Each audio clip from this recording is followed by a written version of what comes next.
La dinámica un poquito va a ser, como dije, de preguntas y respuestas. Si usted tiene preguntas, anótelas, vaya anotándolas. Vamos a dar un espacio después de cada sección. Vamos a tener unas 6 secciones, 7 secciones creo que son.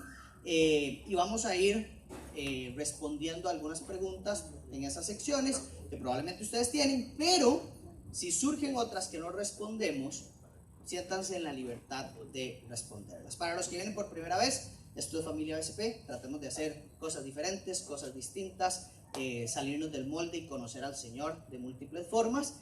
Y nada más para dar inicio, este elemento de la reforma y lo que pasó en 1517, ya ellos nos van a contar un poquito más, es valioso para la iglesia hoy.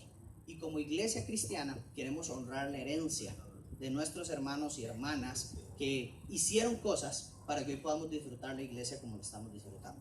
Así como Checho leía la carta de Sophie, probablemente en unos años alguien en Indonesia va a decir: damos gracias por la vida de los misioneros que vinieron y ahora tenemos cosas en Indonesia que antes no teníamos para adorar al Señor. Hoy nosotros podemos decir esto de lo que hicieron varias personas hace 500 y pico de años. Entonces voy a orar y arrancamos por este espacio. Señor, te damos gracias porque estamos acá. Gracias por el honor y el privilegio de estar en la iglesia. Gracias, Señor, por este tiempo que es de bendición para nuestras vidas. Te pedimos, Señor Jesús, que este tiempo sea glorificado y exaltado por encima de cualquier cosa, que podamos recordar estos hechos históricos y ver tu mano maravillosa obrando en todo momento, Señor. Bendigo la vida de don Horacio, don José y sus familias, y gracias porque los tenemos aquí. Que tu sabiduría sea la que habla a través de nosotros. En el nombre de Cristo Jesús. Amén. Bienvenidos, señores. Creo que tienen que encender esos micrófonos. No sé si estarán. Sí, está encendido. ¿Soy yo? Hola. Sí. Qué nivel.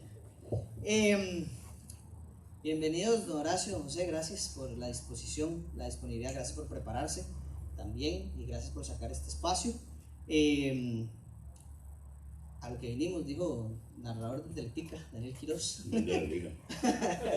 Entonces, don Horacio, cuéntenos un poquito, ¿cuál es el contexto en que ocurre todo esto de la reforma? Denos una introducción, qué es lo que estaba pasando en estos tiempos.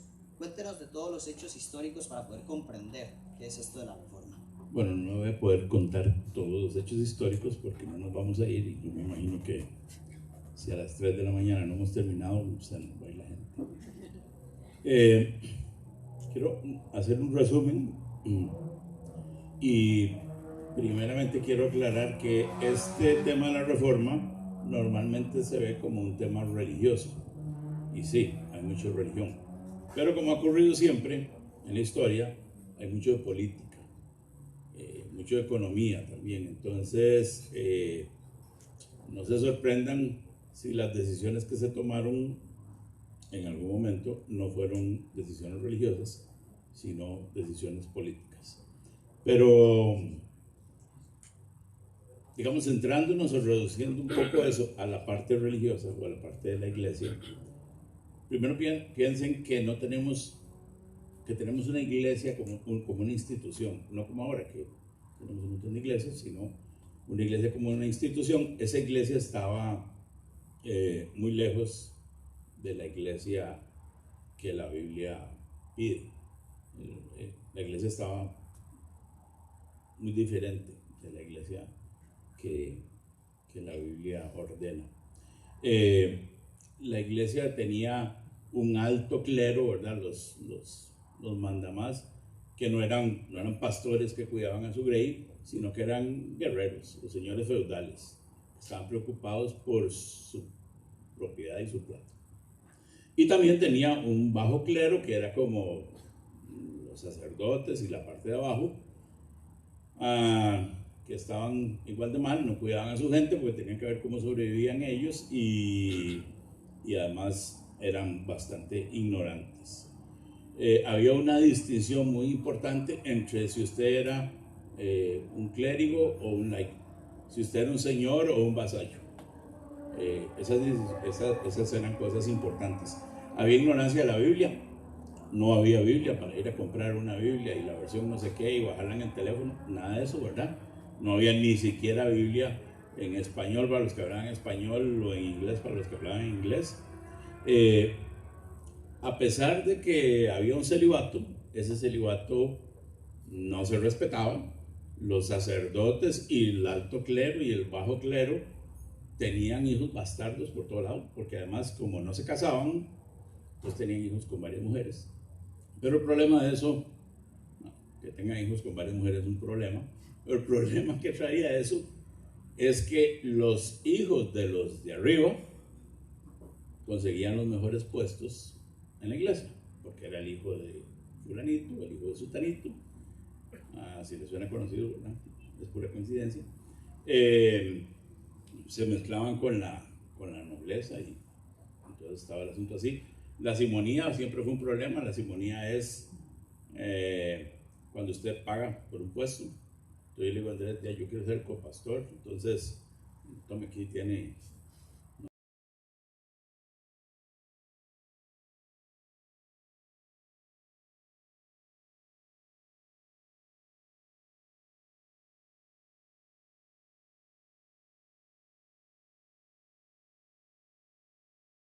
No sé cuánto vale el puesto de copastor. Y finalmente el tema que inició todo, porque esto fue lo que lo inició, aquí un poquitico de contexto, en la teología católica, la salvación, o sea, cuando usted confiesa su pecado es perdonado, pero queda una pena que usted tiene que pagar. Y esa pena normalmente la va a ir a pagar el purgatorio. Pero la iglesia tiene un tesoro, dicen ellos, donde permite ir pagando esa pena. Entonces, en aquel tiempo, eso se pagaba con una cosa que llamaba indulgencia. Usted pagaba plata para que le perdonaran el pecado, para que no estuviera en el purgatorio. Entonces, digamos, si usted cometió un adulterio, costaba, para que tenga una idea, como 350,000 colones. Era caro el adulterio. Si usted robaba una iglesia, 530,000. Si usted mataba a alguien, 460,000. Era mejor matar a alguien que robar una iglesia. Y se empezaron a vender esas indulgencias y había un señor, es nada más anecdótico, un señor de apellido Tetzel que vendía indulgencias en Alemania, y ese señor era un negociante, y entonces llegaba a un pueblo, imagínense que ustedes son el pueblo y yo soy Tetzel, y les digo, miren, aquí vengo a vender indulgencias, ayer tuve un sueño, y un familiar de uno de ustedes está rogando en el purgatorio que salir de ahí, pero no les digo el familiar de quién es. Todos ustedes tienen familiares muertos, ¿verdad? Entonces puede ser de cualquiera, entonces todos compran indulgencias, es una forma de vender. Pero, bueno, y para ilustrar también, y ya, esto para terminar, entonces siempre que hay alguien que es, ¿verdad? Aparece otro más carga. Entonces le dijeron a Tetzel, oiga señor, yo puedo comprarle una indulgencia por un pecado, no que cometí, sino que voy a cometer. Y él dijo, no, pero ¿cómo es eso? No, sí, es un pecado, es para adelante. Entonces Tetzel dijo, bueno, de ahí, si usted paga, puede. Bueno, tome, aquí está la plata. Cuando Tetzel salió de ese pueblo, el chaval lo asaltó y le robó toda la plata. Y lo arrestaron. Y no, ¿usted fue el que asaltó a Tetzel? Sí. Sí, pero, bueno, pero aquí tengo una indulgencia que dice que eso está perdonado. Entonces, no hay ninguna condenación. Y lo tuvieron que dejar libre. En medio de todo eso, y bueno, algunas cosas más, pero para que tengan una idea cómo se movía el asunto, es que sale la reforma protestante. Buenísimo, muy, muy bueno. Don José, no sé si usted quiere aportar algo más a esa parte. No, está excelente el resumen. Recordemos que es un panorama, ¿verdad? No se puede ahondar, son temas muy, muy amplios. Horacio lo que ha hecho es resumir siglos de historia en pocos minutos. Entonces, así fue. Una condición muy precaria en todos los sentidos. No era solamente un tema religioso, sino tocaba todos los estamentos de la sociedad, político, religioso, social, económico, científico, inclusive cultural, porque todo, no se hacía nada sin permiso de la Iglesia Católica, todo giraba en torno a eso. Entonces, tienen razón algunos autores al decir que la reforma fue más que una reforma, fue una revolución, ¿no? Que cambió totalmente la historia de Europa occidental, por lo menos. En medio de eso, don José, en medio de esta situación, en medio de este contexto, ¿qué pasaba con aquellos cristianos que tal vez tenían un mayor conocimiento, que tenían acceso a la Biblia?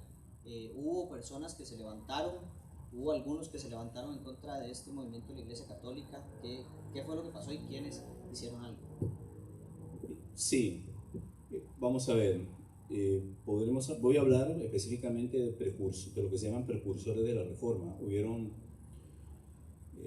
Lutero, digamos, fue la cereza del pastel, pero previo a eso, siglos antes, ya hubieron personas que se levantaron pidiendo una reforma en la iglesia de ellos, o sea, la Iglesia Católica. Eran católicos, inclusive Lutero, Calvino, Zwinglio, que vamos a ver más adelante. Ellos eran católicos piadosos que querían una vuelta a la sencillez de la práctica eclesiástica, ¿no? Y básicamente fundado en la palabra de Dios. Entonces voy a mencionar nada más, porque no podemos nosotros ahondar mucho en los precursores. Tenemos, por ejemplo, los valdenses, uno de los precursores de la Reforma. Surge en el siglo XII, imagínense, siglo XII. La Reforma fue siglo XVI. Ya en el siglo XII hubieron estos precursores llamados los valdenses.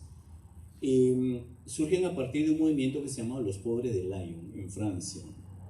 Y el que dio origen a esto fue un tal Pedro Baldo, o Pedro Valdés, ¿no? Y actualmente, para que ustedes sepan, existen valdenses en Uruguay, hay una colonia grande de valdenses, por lo menos, ¿verdad?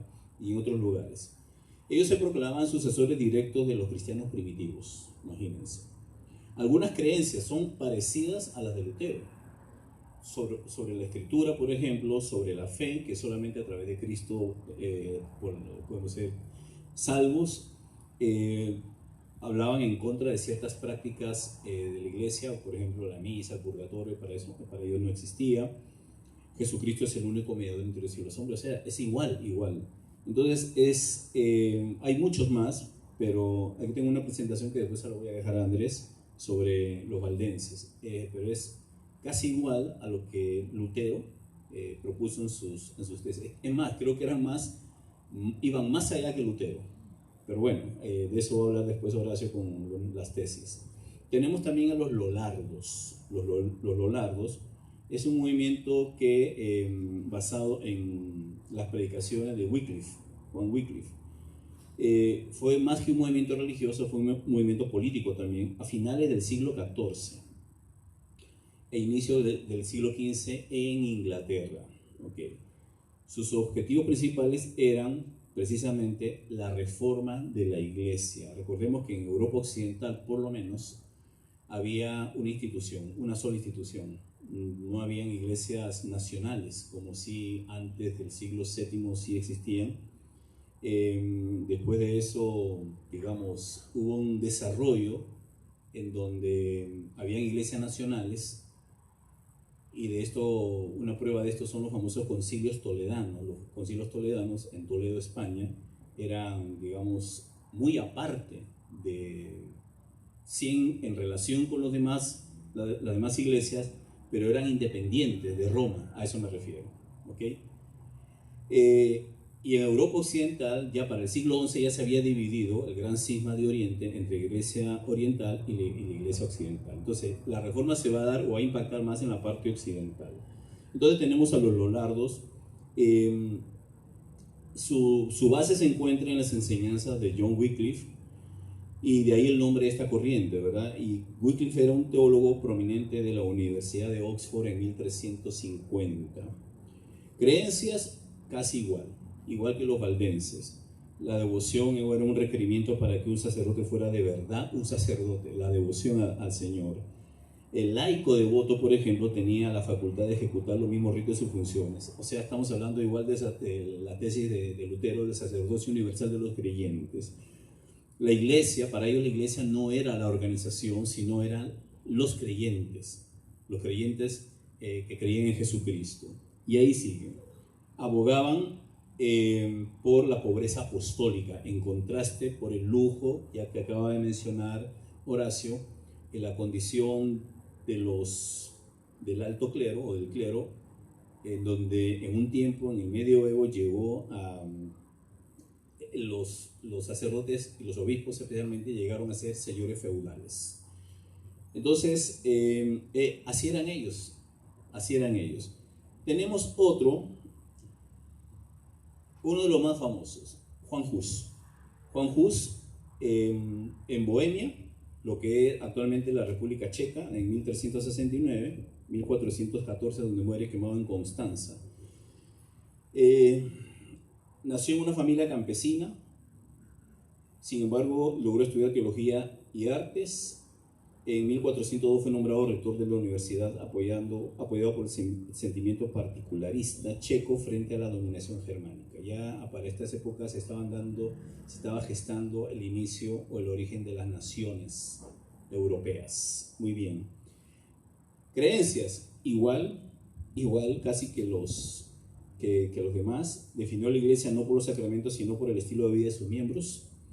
Se opuso a la venta de indulgencias, ya para 1400 ya estaba en auge esto, y la veneración de las imágenes. Y un dato importante que sí no quiero pasar de largo es esto. A Juan Hus lo quemaron, murió quemado.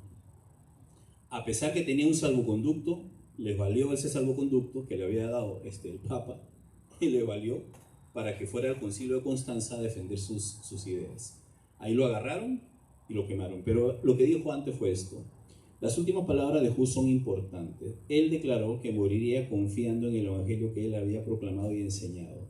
Después le dijo a sus ejecutores que ellos podían quemar el ganso, en alusión al apellido de él, que en checo significa, Hus significa ganso. Entonces él dijo, pueden quemar un ganso, pero 100 años después, eso lo dijo él, 100 años después un cisne vendría y ellos serían incapaces de matarle. Hus fue casi un verdadero profeta. No fue exactamente 100 años después, sino 102 años después que Martín Lutero publicara sus 95 tesis en la puerta de Wittenberg. O sea, digamos, en ese sentido fue un profeta, porque lo que dijo se cumplió. Y por último tenemos a uno tal vez no muy conocido, pero se llama Girolamo Savonarola, ¿no? De Ferrara, italiano. Sí, 1452 a 1498, o sea, estamos hablando de unos menos de 20 años antes de la Reforma, muere Savonarola. Fue religioso dominico, predicador italiano, confesor del gobernador de Florencia, de Lorenzo de Medici, y organizador de la célebre hoguera de las vanidades, donde los florentinos estaban invitados a arrojar sus objetos de lujo, oiga, y sus cosméticos. Ya, qué tremendo, hermanos. Además de libros que consideraba licenciosos como los de Giovanni Boccaccio. Bueno, creía igual. Por ejemplo, sus ataques contra el Papa Alejandro VI, o sea, Borgia, el Papa Borgia, le valieron primeramente la excomunión, la prisión y la condena a la hoguera por un tribunal de la Inquisición en la plaza de Florencia y la inclusión de su obra en el índice de libros prohibidos, el famoso Index. Muere. Aunque el movimiento de Savonarola, la reforma de un solo hombre en Florencia, no continuó por mucho tiempo en Italia después de su muerte, su predicación apasionada y sus reformas radicales expusieron la corrupción de la iglesia. La chispa de Savonarola fue la clase de chispa por la cual Lutero, solo 20 años después, encendería su propio fuego de reforma. Estos son los famosos precursores. O sea, sí hubo gente que se levantó su voz en contra de este estado de cosas. Y aterrizándolo un poquito a nosotros, cómo estos precursores nos enseñan a nosotros algo, qué es lo que, o qué lecciones nos dejan a nosotros los precursores que se levantaron en ese tiempo para nuestros tiempos en la actualidad. Yo antes de contestar eso quisiera aclarar una cosa para que quede bien claro. No había en ese tiempo una iglesia católica y una iglesia protestante. Había una iglesia. Esa iglesia se llamaba católica desde el siglo I. Católico significa universal. Usted, bueno, alguna gente lo hace, pero se imagina a Pablo vestido de sacerdote. Eso no era así. era una iglesia que se llamó católica desde hacía, bueno, en ese momento 1500 años, y se llamaba católica. Entonces, estos reformadores no eran protestantes, no eran evangélicos como los conocemos hoy, eran de la iglesia. Y nada más para aclarar, Isabel la Católica, la famosa reina que le dio la plata a Cristóbal Colón para que se viniera para acá, ella trató también desde España de reformar la iglesia, desde adentro. Todos están desde adentro. No piensen que es que me salí y entonces empiezo a señalar. No, estamos todos adentro. Y entonces por eso es que quemaron a uno, porque de adentro trató de hacer algo que no estuvieron de acuerdo, y lo quemaron. Entonces no veamos como dos iglesias, veamos una iglesia donde hay intentos de arreglar las cosas, porque estaba mal el asunto.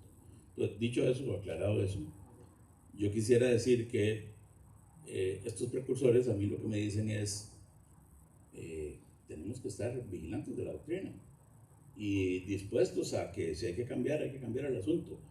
Aquí lo que manda, bueno, ellos decían, no mandan los concilios, no manda el Papa, no, es la palabra. Igual hoy en día. Bueno, ahora creo que vamos a ver que nos pasa igual. Pero para mí tenemos que ser vigilantes de que nuestra doctrina sea bíblica, de que estamos basados en la Biblia. Cuando empezamos a poner los pies fuera de la Biblia, el terreno se nos puede mover muy feo. Gracias. Don Luque, ¿y qué fue lo que pasó con Lutero en 1517? No le toca. Gracias, no sé quién. No me toca. ¿Qué pasó? La fiesta que tenían ese día. Tremendo el apóstol. ¿Qué pasó el 31 de octubre? Perdón. ¿Alguna vez ustedes se han preguntado por qué Lutero escogió el 31 de octubre propiamente? No fue por Halloween, no existía Halloween, ¿verdad? Pero, primeramente, la costumbre de pegar alguna proposición para discusión en la puerta de una catedral era costumbre normal en esa época.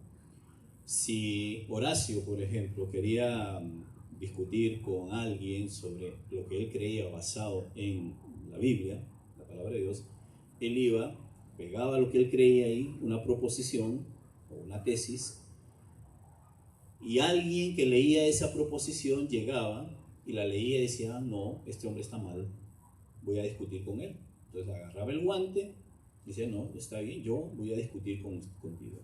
Eso era lo que buscaba Lutero. Porque algunos dicen, sí, pegó 95 tesis, pero ¿por qué pegó 95 tesis? Bueno, porque será la costumbre normal. Ahora, no son tesis pensando, porque a veces pensamos en tesis como en la tesis que ustedes hacen en la universidad, ¿no? No. Él no pegó 95 esos chunches ahí, no. Eran proposiciones. Proposiciones que ahora Lutero iba a decir. Que ahora Lutero le va a enseñar. Que ahora se le va a enseñar. Entonces, partiendo de ahí, esa era la costumbre normal. Entonces él llega un 31 de octubre. ¿Por qué? Porque al día siguiente era el día de todos los santos. La iglesia se llenaba, ¿no? Entonces él se aseguró de que tenían que verlo. Y él pega sus tesis sabiendo que al día siguiente esa iglesia va a estar a reventar y seguramente va a llegar alguien que va a leer eso y va a querer discutir conmigo. Eso básicamente. Ahora, ese acto, vea qué interesante, porque vamos a ver, Lutero ni ninguno de los reformadores pensaron en hacer un movimiento protestante. Eso no lo tenían en mente. Lo que ellos querían, y ya lo aclaró Horacio ahora, era reformar la iglesia desde adentro. Ellos amaban la iglesia. Lutero, inclusive en sus 95 tesis, él creía en el Papa, ¿no? Y ellos querían que la iglesia, esa iglesia a la cual ellos amaban, pues se reformara. Y hablando un poquito de Lutero propiamente, Lutero pues era una persona que vivía constantemente con culpa, ¿no? Era un hombre que tenía un problema existencial muy serio, porque él decía, él se creía pecador, muy pecador, iba donde su confesor, hacía las penitencias que le decía el confesor e inmediatamente volvía donde el confesor ya estaba hasta aquí, porque apenas lo hacía, volvía otra vez porque no sentía que eso le había aplacado la culpa que tenía, porque él tenía miedo, horror, terror de ir al infierno. Y eso hacía que él constantemente fuera donde el confesor le decía esta penitencia, esta otra penitencia, etcétera, etcétera, y él lo hacía y lo hacía más todavía, y nada de eso le llenaba, le liberaba de esa culpa, hasta que encontró ya en la palabra de Dios Romanos, leyó Romanos, el justo por la fe vivirá. Entonces es ahí donde él encuentra la respuesta. Y de ahí comienza él a desarrollar sus famosas proposiciones o sus famosas tesis basado en esto. Ese acto de clavar 95 tesis, 95 proposiciones en la puerta de la Catedral de Wittenberg, él jamás imaginó que eso iba a encender la chispa de lo que posteriormente sería lo que conocemos nosotros Reforma Protestante. Eso es lo que sucedió. Gracias, José. Horacio, cuéntenos de las tesis. Ok, otra vez lo que dijo, lo que Lutero no quiere hacer una reforma protestante, no. Lo que más, él no está pretendiendo reformar toda la iglesia. Él tiene problema con las indulgencias. El Papa ocupaba plata para construir la Basílica de San Pedro y una forma de recoger plata en las indulgencias. Entonces, de hecho, Lutero después, ya avanzado el tiempo, porque en este momento, bueno, los que no sé si saben, el 31 de octubre de 1517 es que él pega las tesis, y eso es lo que después los historiadores dicen que, bueno, ese es el inicio de la Reforma Protestante. Pero bueno, ya vimos que hubo mucho antes. Entonces él solo quiere, hay otro tema, ya es político también. El pueblo alemán estaba en pobreza, y tras de que estaban pobres venían los otros y los trasquilaban, y entonces él decía, no, esto no puede ser. Entonces él está contra las tesis. Ahora yo les voy a mostrar unas tesis para que ustedes vean lo que él dice. De hecho, él después, avanzado el tiempo, volvió a escribir otras tesis, porque dice, no, aquellas primeras que escribí eran muy suavecitas, ahí eso no servía para nada. Pero bueno, él escribió las tesis. Entonces, Carlos, tenemos ahí la tesis. Ok, la 27. Dice, vean eso. Mera doctrina humana predican aquellos que aseveran que tan pronto suena la moneda que se echa en la caja, el alma sale volando. Eso no es nada revolucionario. Ahora, ¿qué es lo que le está diciendo ahí? Había un dicho. Ellos venían con una caja para recoger las indulgencias, y entonces decía algo como la moneda cayendo y el alma saliendo. O sea que cuando la moneda cae en la caja, el alma sale del purgatorio. Entonces Lutero dice, no, eso es pura paja, ¿verdad? Pero eso no tiene nada de reformador, ni de espectacular, ni nada. Era pura lógica. Charlie, podemos poner la otra. Dice, debe enseñarse a los cristianos que no es la intención del Papa, que decían, creen en el Papa, en manera alguna que la compra de indulgencias se compare con las obras de misericordia. O sea, Lutero está diciendo, el Papa, hay que enseñarle a la gente que el Papa quiere que hagan obras de misericordia, no comprar indulgencias. Pobrecito Luterito, tan buena gente que era.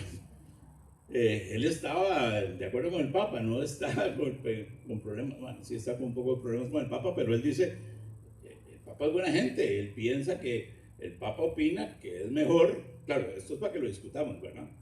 El Papa opina que es mejor hacer obras de misericordia que comprar indulgencias. Charlie, una otra.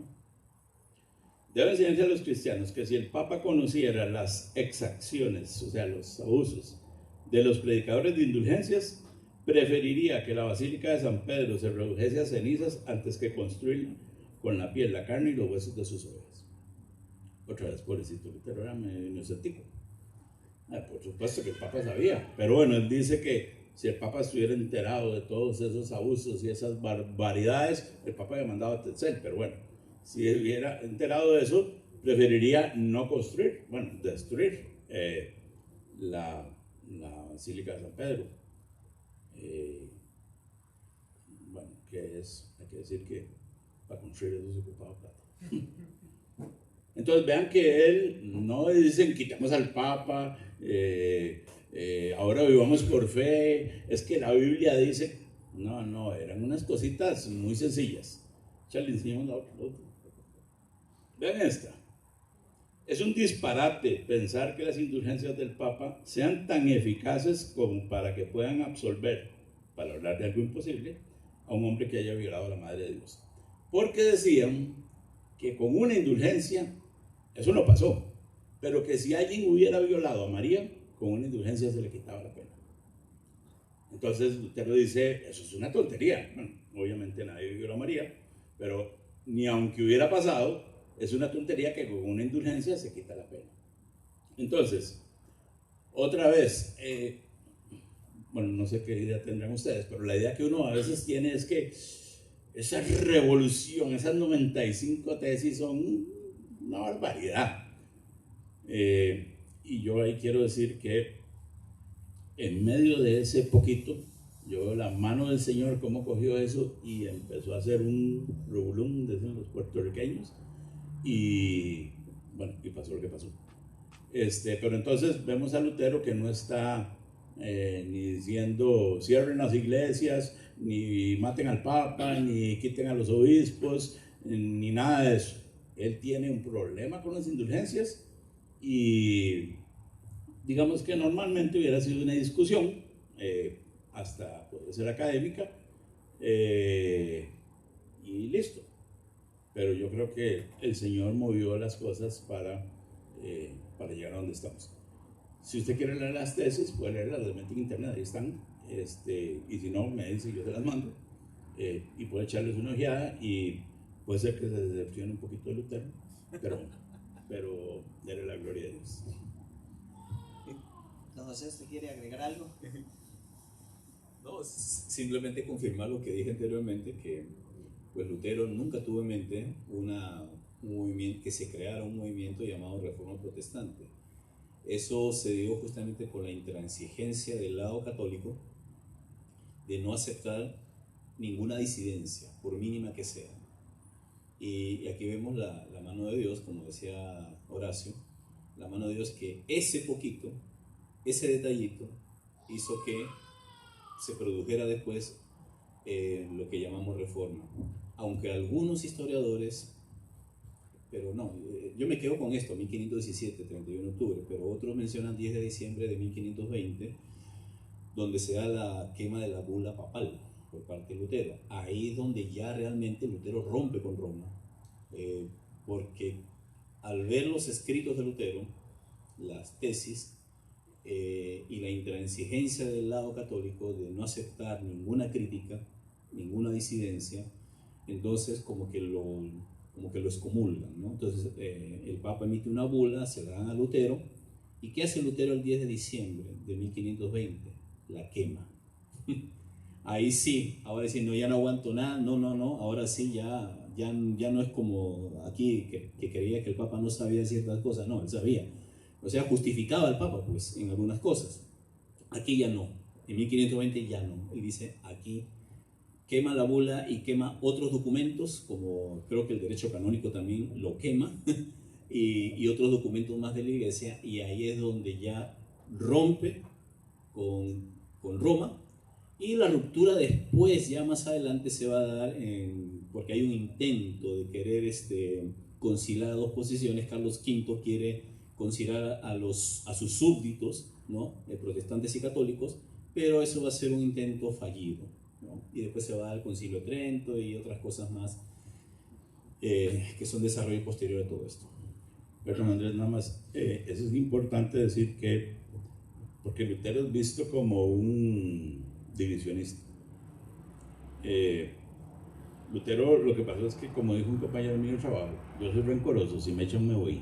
Entonces cuando lo excomulgan, bueno, cuando lo excomulgan, una opción es arrepentirse, pero él no se va a arrepentir ya, bueno, ya no se va a arrepentir de eso, sino que al quemar la bula lo que está diciendo es, a mí no me importa lo que usted diga. Entonces yo aquí quemo lo que usted mandó a decir. Entonces ahí ya hay una separación. No es para echar culpas de aquel o del otro, pero si lo excomulgan, ¿qué va a hacer? Se va. 100 años antes lo hubieran quemado, pero ahora el Señor tiene otros planes. esa es mi siguiente pregunta. ¿Qué hizo el Señor? ¿Qué propició? ¿Cuáles fueron los resultados o las consecuencias a partir de esto? ¿Y qué permitió que el Señor pasara ya prácticamente hasta nuestros días? Y ese es para ambos. Sí, yo de los resultados me gustaría mencionar 3 cosas que han llegado hasta nuestros días. Tenemos una teología más bíblica. Antes era lo que, bueno, todavía para los católicos, lo que la jerarquía dice, eso es lo que hay que creer. Y listo. Ahora tenemos una teología más bíblica, bueno, más gente pensando y más gente opinando, y entonces las ideas se pueden contrastar, se pueden discutir. Yo puedo no estar de acuerdo con Andrés, discutimos el asunto, y el que pierde no termina en hoguera, se va por la casa y ya, o cambia parecer o lo que sea. Pero entonces eso provoca que tengamos una teología más bíblica. Tenemos algo maravilloso que se llama el libre examen de las Escrituras. Todos ustedes pueden coger su Biblia e interpretarla, leerla e interpretarla. Usted hoy en día, y esto es una crítica, pero hay que hacerla, yo tengo hermanos católicos, o sea, hermanos de sangre católicos, usted puede leer la Biblia, que estuvo en el índice de libros prohibidos, o sea, era prohibido leerla, pero hoy usted la puede leer, pero usted no puede concluir otra cosa que lo que diga el catecismo. Usted aquí puede leer la Biblia, puede concluir otra cosa. Si es herejía, vamos a sacar tarjeta roja, no vamos a orar mucho por usted, pero la idea es que usted lea su Biblia, la interprete y viva de acuerdo con eso y tenga una relación con el Señor, ¿verdad? Entonces eso lo recibimos de allá. Conlleva una gran responsabilidad. Conlleva la responsabilidad de leer la Biblia e interpretarla correctamente. Es más fácil que la lea Andrés y que nos venga a decir, venga, aquí así es como funciona el asunto. Eso es un problema. Porque entonces Andrés se hace el intermediario entre Dios y nosotros. Pero no todos ustedes son sacerdotes, todos ustedes están delante de Dios. Y lo otro que creo que nos dejó, y no sé si voy a dejar algo para Lucky, es que nos dejó la Biblia en los idiomas vernáculos, o sea, en el idioma de la gente. Quemaron a gente por eso. Pero hoy tenemos la Biblia en español, en un montón de versiones en los teléfonos. Tenemos la Biblia en inglés, la Biblia en alemán, que la tradujo Lutero, la Biblia en un montón de idiomas que nos trajeron ahí hace 15 días. Hoy otra vez. Ellos en aquel tiempo no tenían Biblias, solo en los idiomas originales, no los podían ni leer, no había imprenta, entonces usted no podía conseguir, si quería una copia de la Biblia tenía que copiar la mano. Y yo digo, bueno, entonces ellos podían decir, ay Señor, yo no sabía leer ni escribir, no tenía Biblia, yo era un ignorante. Pero nosotros, ¿qué vamos a decir? Tenía un montón, no la leí. Un vagabundo, no sé. Entonces tenemos la Biblia en nuestro idioma, pero cada una de estas cosas creo que conlleva una responsabilidad para nosotros y tenemos que tener cuidado con eso.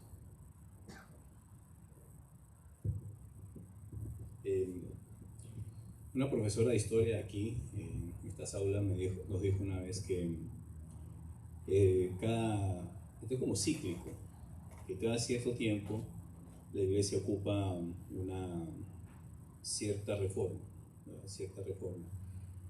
y ya han pasado 500 años de esto y pues en alguna manera tiene razón, no, en alguna manera no, sí, mucho tiene razón, porque vemos cómo de alguna manera vemos las evidencias de cómo cierto sector, hablando de la iglesia cristiana evangélica, ¿cierto? Propiamente, ¿verdad? O protestante, como quieran llamarlo, se ha alejado, se ha desviado. Vemos mucho humanismo, vemos progresismo inclusive en algunas de ellas, ya se han aliado, iglesias se han dividido por eso, cosas rarísimas, prácticas eclesiásticas rarísimas,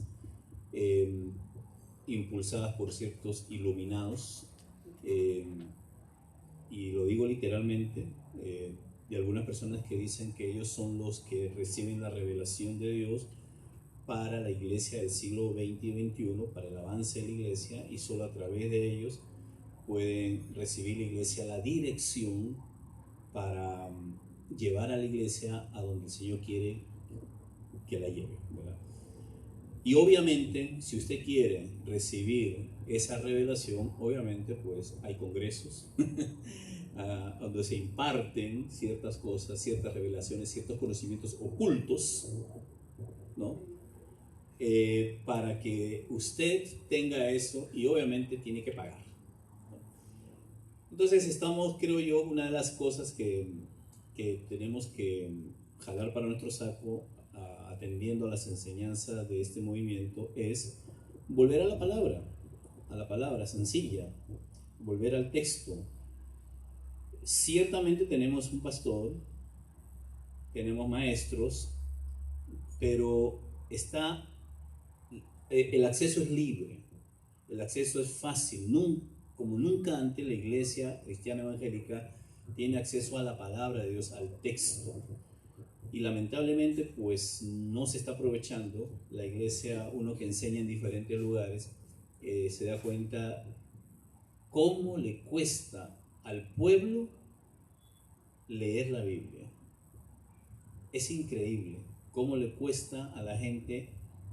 Hemos llegado a un momento, y ya lo mencionó Horacio, en donde es mejor, más fácil, pagarle al pastor para que él nos interprete el texto y llegar nosotros y que él nos predique, y ya eso es lo que dice él. Está bien, amén, gloria a Dios, y así es. Bueno, gracias a Dios que aquí pues somos muy bíblicos, y gracias a Dios esta iglesia es así, tiene esa bendición. Pero en otras donde los pastores dicen tonterías, donde por ejemplo se cree, y lo que estoy diciendo es cierto, por mi cercanía con ciertos grupos de ciertas organizaciones denominacionales, en donde justamente por no conocer el texto, hay pastores que creen en ciertas cosas rarísimas, alejadas de la palabra de Dios, como por ejemplo el culto a los ángeles.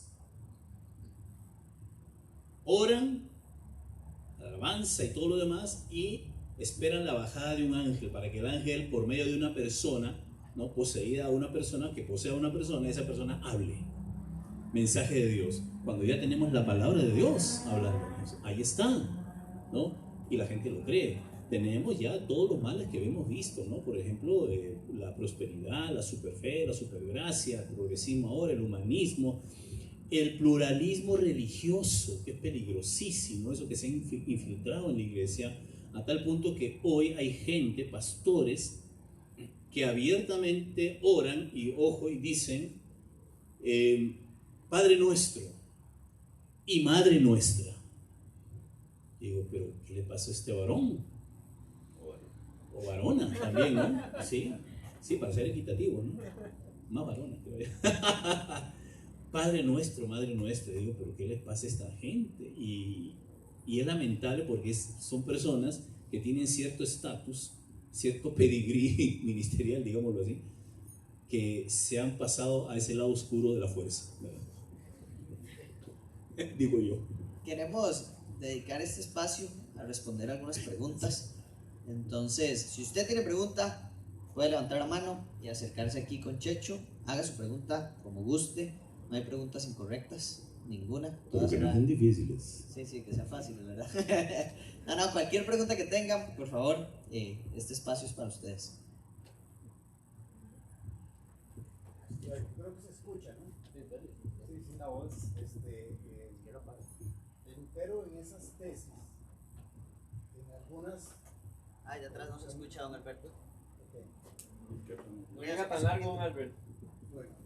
Como la dice a mí, Lutero en esas tesis, ustedes mismos lo dijeron, él tiende como a justificar al Papa en algunas de ellas, pero no creen que más bien desde ese momento él, a lo mejor por cierto temor o de no echarse al Papa desde el inicio encima, o sea, trataba de justificarlo, pero ya desde ese momento Lutero ya tenía como bien claro de que el Papa estaba involucrado en cosas que a lo mejor no eran correctas, o que él no estaba de acuerdo con eso.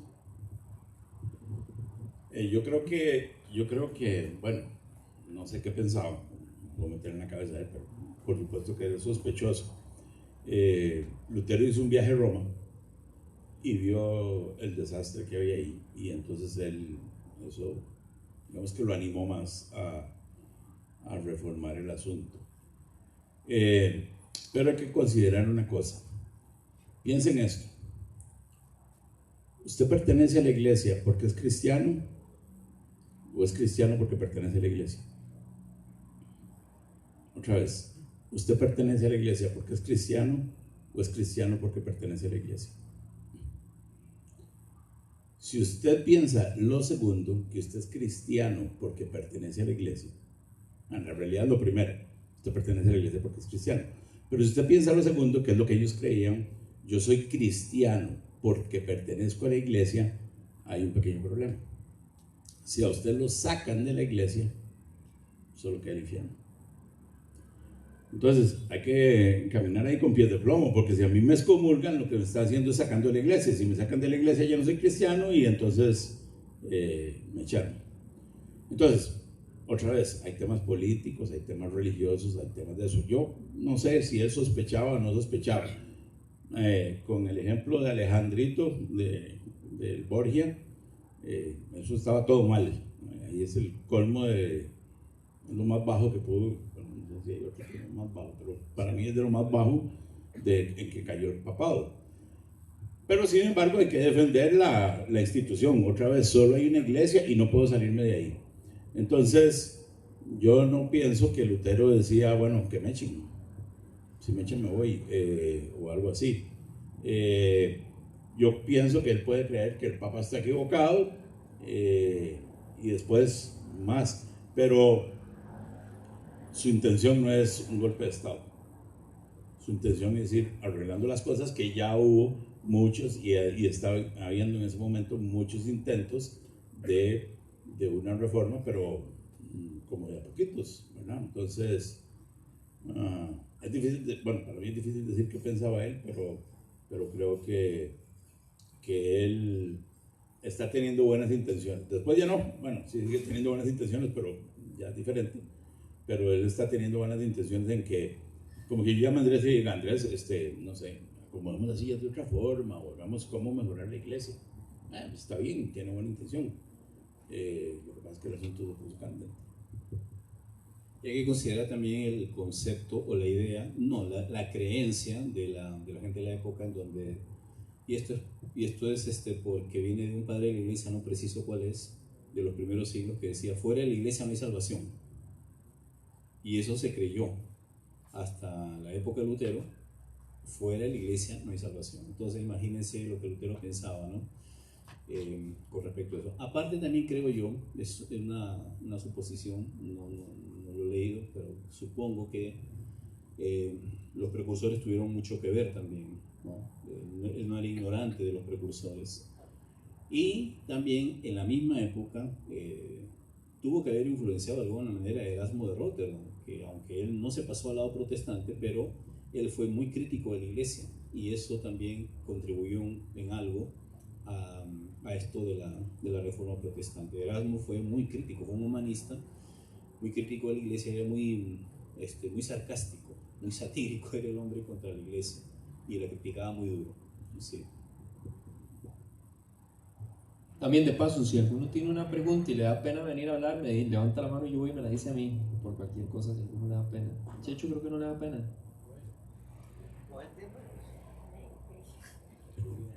Sí, bueno, muchas gracias a los maestros aquí.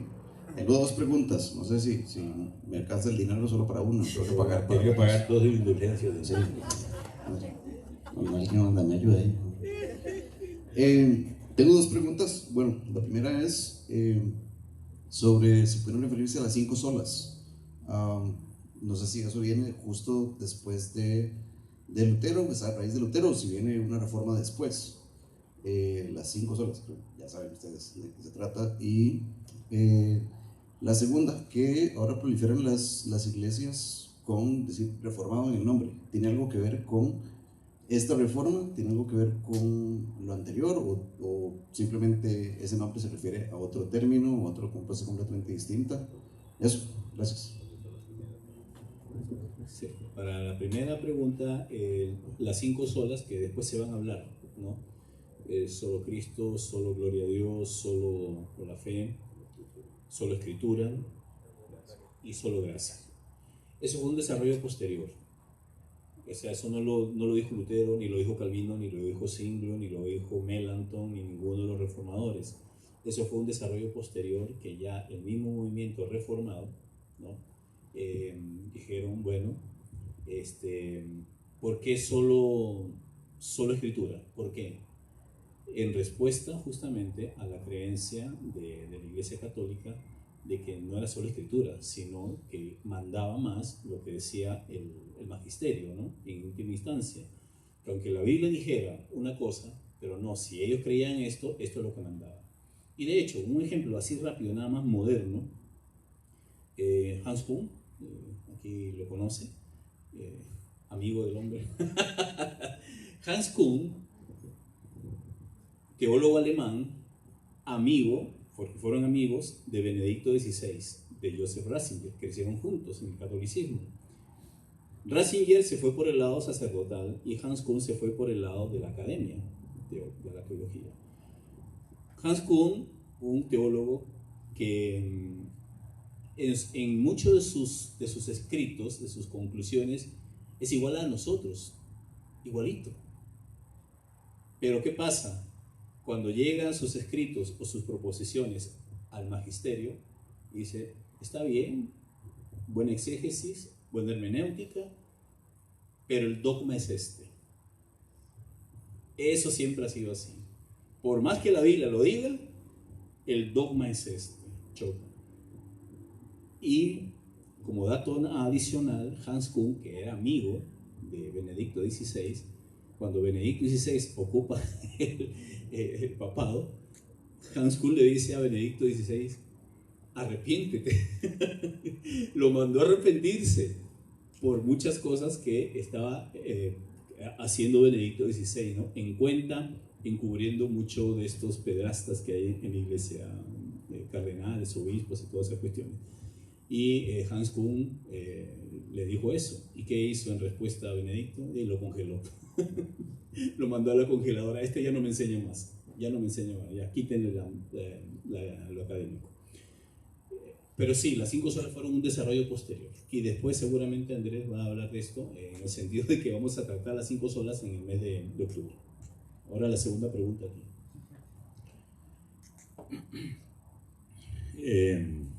Voy a tratar esto con pinzas, o tratar de tratarlo con pinzas. Y para, tal vez voy a poner un poco en contexto, creo la pregunta de Checho es que hoy en día hay iglesias que se llaman reformadas. Para mí eso es un título que está mal puesto, para no decirlo muy feo, porque es una línea de la reforma. De todo lo que pasó en la reforma hay varias líneas ahí de pensamiento, pues una línea de esas tomó el título de reformado y se autonombró reformado, son reformados, o sea, vienen de la reforma, pero no solo ellos son reformados. Entonces, por ejemplo, yo no soy reformado de esos, aunque me considero un heredero de la reforma o un producto de la reforma. Entonces, no soy reformado de ese nombre, pero sí soy reformado en el amplio sentido de la palabra reformado. Entonces, hay iglesias reformadas que no se llaman reformadas, y hay iglesias reformadas que sí se llaman reformadas, pero yo creo que esa parte que se hace llamar reformado, de alguna forma nos excluye a algunos, como yo me considero, y me parece injusto. Yo también vengo de la línea de Lutero y de Calvino no mucho, pero de Lutero sí, y me considero reformado. No me pongo el título porque ahora me confundirían con una iglesia reformada de esas.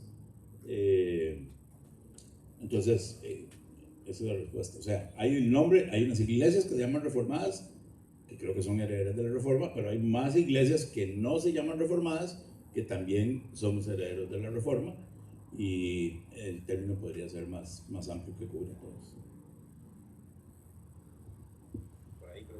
¿Alguna otra pregunta? Joel, ahora sí, este es su momento, ¿no? Estaban echando el agua ahí. Aprovecha ahora que no estamos cobrando. Aprovechen, si tienen alguna duda de lo que se ha hablado, de lo que se ha comentado, alguna duda que usted siempre ha tenido sobre el tema de la reforma, ¿no? ¿Nadie más por el momento? Checho, sí, quisiera aprovechar la pregunta de los nombres que hizo Checho para hablar de otro nombre y desaparecer un mito, espero que para siempre, con ustedes. Porque hay una idea que no sé de dónde salió, de por qué nos llamamos protestantes. Entonces yo he oído a gente diciendo, nos llamamos protestantes porque protestamos contra el pecado y protestamos contra la maldad. Pura paja.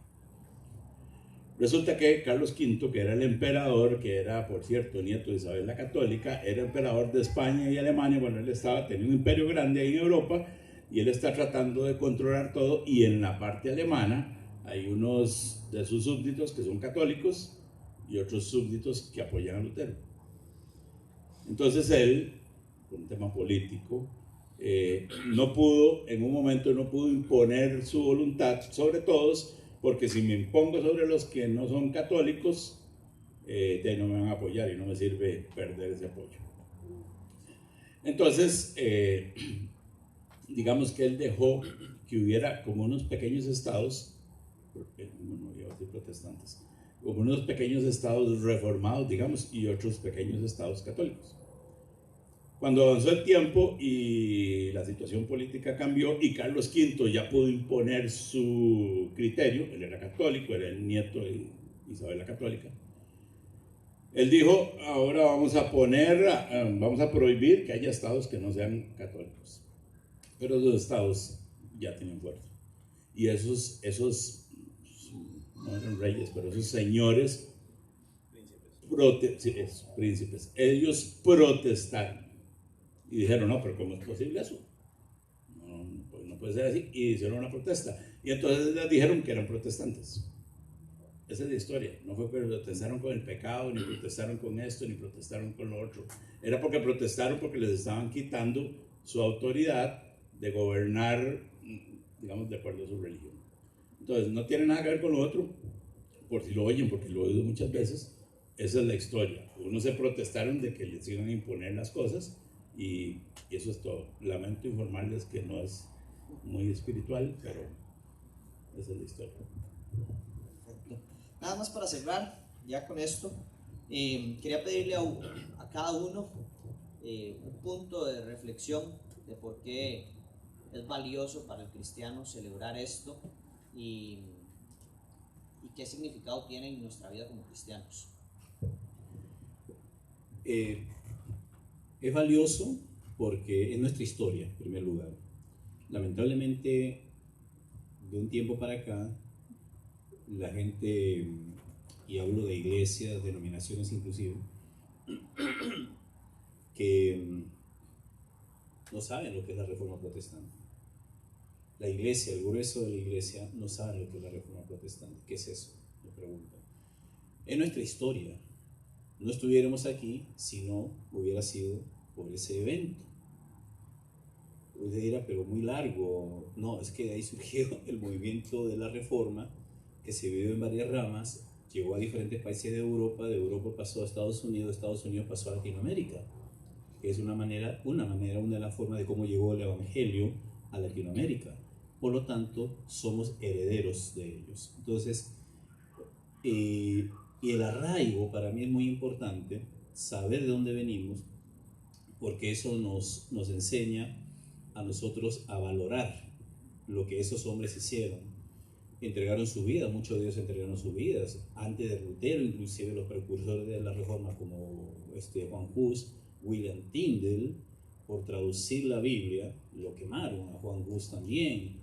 Otros entregaron sus vidas, murieron, aunque también se mezclaron causas políticas porque hubo guerra entre los príncipes protestantes alemanes y los príncipes católicos, pero también hubo gente que entregó su vida. Luego, más adelante, igual, ¿no? Ya se siguió con el desarrollo de la Reforma en otros países, y hasta llegar a nosotros. Es importante entonces, para cerrar esta parte, porque es nuestra historia. Es nuestra historia. Lo que hicieron ellos, nosotros lo estamos, por decirlo de alguna manera, disfrutando. Nada más. Hay más, pero con esto está. Gracias. Es importante que es nuestra historia y es importante que entendamos de dónde venimos y es importante que, no sé cómo ustedes se imaginan, digamos, nuestros cultos. Ustedes se imaginan a Pablo y a Pedro en una reunión en el cuarto piso de, no sé, de la sinagoga de Jerusalén, no, en algún lugar en Jerusalén teniendo un culto y pasaba el de la guitarra. Eso no viene ahí, eso tiene un montón de historia. Nuestra teología tiene un montón de historia, entonces creo que debemos saber de dónde venimos y por qué estamos aquí. Carlos, ¿podrías devolverte a la tesis 54? Voy a enseñarle otra parte de tesis de Lutero que creo que ilustran un poco mi punto. Lean eso con cuidado, y lo voy a leer para ustedes. Oféndese a la palabra de Dios. Ahí se me salió el español en 1600, ¿verdad? Oféndese a la palabra de Dios cuando en un mismo sermón se dedica tanto o más tiempo a la prosperidad, no a la prosperidad, no, a la pedidera de plata, tampoco, a las indulgencias, dijo Lutero, que a la palabra. Hermano, usted prende el radio y hay una semana de maratón pidiendo plata, pero nunca hay una semana de maratón de interpretación bíblica, ni hay una semana de maratón de adoración al Señor. Dice la tesis 90,